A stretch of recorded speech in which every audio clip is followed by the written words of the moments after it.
May apat na rason na nakikita ang mga NBA analysts kung bakit ang Lakers ngayon nakikita nila mismong nag-e-evolve into champion contender this season. Ang Lakers kasi may record na hindi bumababa sa 500 win-loss record sa buong season ng mga to. Sa pagpasok ng season na to, sa 14 games meron silang record na 20-18 win-loss na may point differential na negative 2.6 every game. Yan din mismo mga pare ko yung nagdala sa kanila sa pang-12 pwesto sa Western Conference. Sa 40 games ng mga to, nakita na meron talaga silang problema mula sa offensive at defensive rates at struggle mula sa team chemistry at sistema pa noon nitong si Coach JJ, na nakikita ng mga analyst na mismo na wala sa Lakers yung pagiging title contender sa huling mga buwan na dumaan. Yung last 20-7 record ng Lakers sa Western, tinalo nila yung mga contender team dyan na may average na 8.3 points every games in 100 possessions, na meaning nakikita ng mga analyst maliwanag na nagbibigay ng mas mataas na averaging ang Lakers sa oras na nakakatapat nila yung mga contender team ng Western. Tatlo yung mga teams na nakikita nila na nagiging problema dyan sa Lakers. Itong OKC, Boston at Cleveland Cavaliers, na bumagsak ang Lakers sa defensive depth sa mga teams na yan na nakalaban nila. And since nang makuha nila itong si Luka, dyan unang nag-umpisang makita ng mga analyst na mas nagiging malaki yung improvement at mas nagiging maayos ang run ng Lakers dahil nga dito kay Luka. Pero hindi pa dyan mismo nakita ng mga NBA analyst mga pare ko yung pagiging champion contender ng Lakers. Meaning na hindi lang naman mismo si Luka yung main reason na nakikita dyan ng mga analyst. Si Luka, since nang maglaro sa Lakers mula sa 18 seed ng mga to sa Western, di hamak talaga na umangat yung mga to mula sa top 2 seed. Dahil din sa 8 win streak na nagawa ng mga to sa 12 games na nangyari. Even na bumagsak sila ngayon sa pang-apat na pwesto ng Western, hindi nawawala sa mga analyst yung Lakers na nasa pagiging title contender pa rin. Una, yung defensive improvement ng Lakers mula sa in and outside, yan yung malaking rason na nakikita ng mga analysts. Last year kasi October month, dyan para lang mismo nag-umpisa yung adjustment ng Lakers kung paano nila ini-improve yung defensive rates nila. Na ngayon nga nagpapakita na sila ng consistency, lalo na pagdating sa mga elite defensive player nila na mas nagiging importante pa ngayon yung role.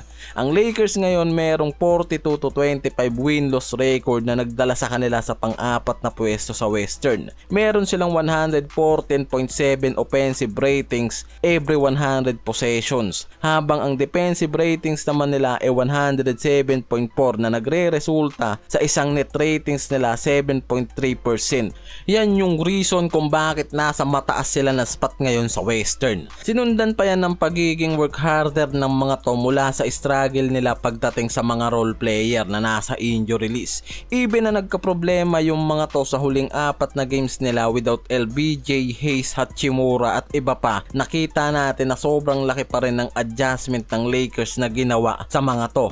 Mula dito sa superstar na si Luka at iba pang mga asset player na nag-step up mula sa pag-downfall nila sa Western at naputol nila agad yung lose streak na nangyari sa kanila. Even na may struggle na nangyari sa Lakers, meron pa rin positive outcome yung ginawa dito ni Coach JJ para mabalik sa kanila yung winning streak. At yung pangatlo mismong nakikita ng mga analyst dyan, yung tatlong playmaker na nakapaloob ngayon sa roster nila na mas better pa sa normal na teams na merong dalawang playmaker lang sa roster. Wala naman ibang pinopoint dyan yung mga analyst kung hindi itong tatlong superstar nila ngayon. Itong si Luka, LBJ at itong si Austin Reeves mga pare ko, na sobrang ganda naman talaga ng nagiging outcome ng kombinasyon ng tatlong player na yan sa Lakers, na nagbibigay daan sa Lakers para magkaroon pa ng mas dynamic at unpredictable na opensa mula sa in and outside game, na nagpapahirap naman sa depensa ng mga kalaban na maghanda at mag-adjust sa laban na yan. Ito rin mismo yung nagbibigay ng flexibility kay Coach JJ na mag-eksperimento sa iba't ibang lineup at strategy nila, na nagbibigay palalo ng rason sa Lakers para maging isang contender team.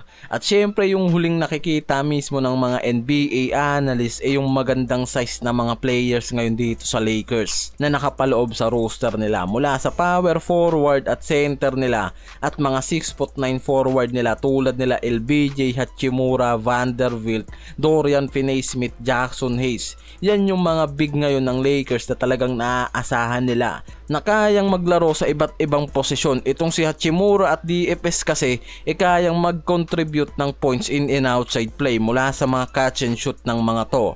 And eventually nagagamit pa yung mga to pagdating sa depensa ng Lakers.